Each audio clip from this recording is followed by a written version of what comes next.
नमस्कार दोस्तों। पिछले वीडियो में मैंने आपको एक उदाहरण दिया था कि ताजमहल की सुंदरता देखते ही बनती है। तो दोस्तों, उसमें ताजमहल व्यक्तिवाचक संज्ञा था क्योंकि एक इमारत का वो विशेष नाम है, लेकिन सुंदरता भाववाचक संज्ञा है। भाववाचक संज्ञा दोस्तों हम महसूस करते हैं, उसे छू कर नहीं जान सकते।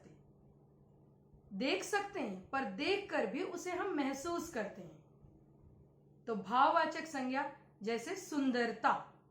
यदि हम भाववाचक संज्ञा को परिभाषित करें तो हम कहेंगे किसी भी व्यक्ति, वस्तु, प्राणी के गुण, दोष, दशा व भाव को, नाम को बताने वाली संज्ञा। अब कैसे गुण और दोष व्यक्ति का? जैसे चतुराई, बेईमानी, ईमानदारी। ठीक, तो ये हो गए व्यक्ति के गुण दोष। दशा जैसे बुढ़ापा, यौवन, बचपन, ये दशा हो गई। और कभी कभी कहते हैं कि क्रिया का व्यापार भी, व्यापार यानी बस क्रिया का होते जाना। व्यापार का संबंध यहाँ ट्रेड से नहीं होता, क्रिया का होते जाना। जैसे हाथी मस्त चाल चलता है, तो यहां पर जो चाल है उसे क्रिया के व्यापार के संदर्भ में लिया गया है। तो चाल शब्द भाववाचक संज्ञा है। बुढ़ापा जीवन के लिए अभिशाप होता है।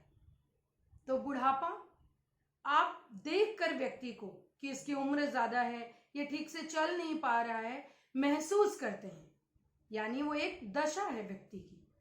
तो बुढ़ापा भाववाचक संज्ञा है। भलाई करने में आनंद मिलता है। भलाई एक गुण है जो व्यक्ति के अंदर होता है। जब कोई भला काम कर रहा हो तो हम महसूस करते हैं कि इसके अंदर भलाई है, भलाई करने का गुण है।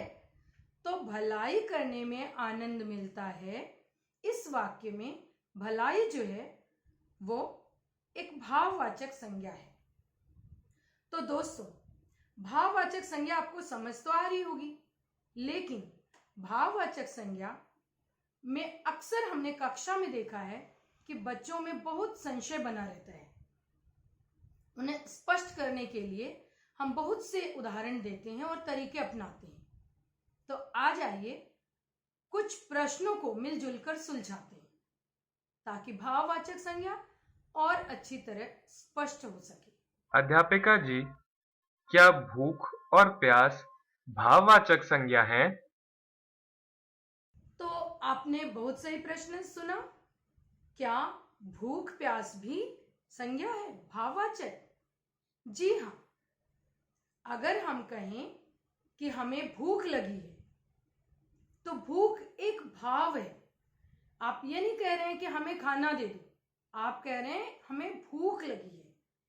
तो भूख, हमें प्यास लगी है, ये एक भाव है। इसमें आपको क्या दिया जाएगा, खाना या पानी। लेकिन भूख या प्यास कोई ऐसे संज्ञा नहीं है जो लाके आपको दे दी जाए, ये महसूस करने की बात है।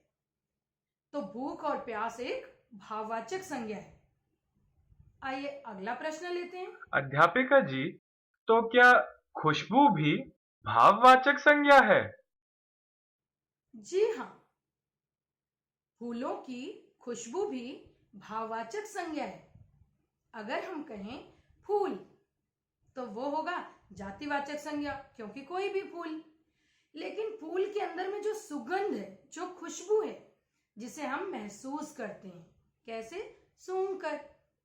तो वो महसूस करने का जो भाव है उसे हम खुशबू कहते हैं। जो भाव आया फूल को महसूस करने पर, तो वो खुशबू भी भाववाचक संज्ञा है। तो आपका कहने का मतलब है थकान भी भाववाचक संज्ञा है? बहुत सही प्रश्न पूछा आपने। थकान, बिल्कुल। थकान, जब व्यक्ति थका हुआ होता है तो उसके अंदर थकान होती है। थके हुए व्यक्ति को हम देख सकते हैं, लेकिन उसे देखकर हम उसकी थकान को महसूस करते हैं। यानी दोस्तों जो ये थकान है, जो थके हुए व्यक्ति को देखकर हम महसूस कर रहे हैं, ये थकान भाववाचक संज्ञा है, क्योंकि उसे हम महसूस कर रहे हैं कि व्यक्ति थका हुआ हमें दिखाई दे रहा है, लेकिन थकान नहीं दिखाई दे रही है, तो यह है भाववाचक संज्ञा। और दोस्तों, अगली स्लाइड में हम देखते हैं तमाम तरह की भाववाचक संज्ञाएं, जैसे मित्रता, खुशी, दुख, शत्रुता, चतुराई, प्रेम, घृणा, ये सब क्या है? भाववाचक संज्ञाएं। तो दोस्तों, आपने तो बहुत सारी भाववाचक संज्ञाएं सीख ली। एक और महत्वपूर्ण बात भाववाचक संज्ञा के साथ जुड़ी है। वो क्या है कि भाववाचक संज्ञा अन्य संज्ञाओं से भी बन जाती है, अन्य शब्दों से भी बन जाती है। जैसे जातिवाचक संज्ञा से भी भाववाचक संज्ञा बन सकती है, विशेषण से भी भाववाचक संज्ञा बन सकती है, क्रिया से भी भाववाचक संज्ञा बनती है, सर्वनाम से भी भाववाचक संज्ञा बनती है। तो इसे आइए हम आपको विभिन्न स्लाइड्स के माध्यम से और अधिक स्पष्ट करते हैं। भाववाचक संज्ञा की रचना जातिवाचक संज्ञा से, जैसे माता, मातृत्व, सर्वनाम से अहम, अहंकार, विशेषण से मधुर, मधुरता, क्रिया से पूजना, पूजा, और अव्यय से शीघ्र, शीघ्रता। तो दोस्तों, आपने विभिन्न स्लाइड्स के माध्यम से बहुत सारी भाववाचक संज्ञाएं समझी और पढ़ी।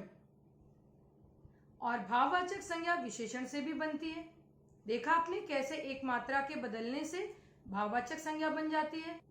अगर विशेषण है खुश, तो खुशी है भाववाचक संज्ञा।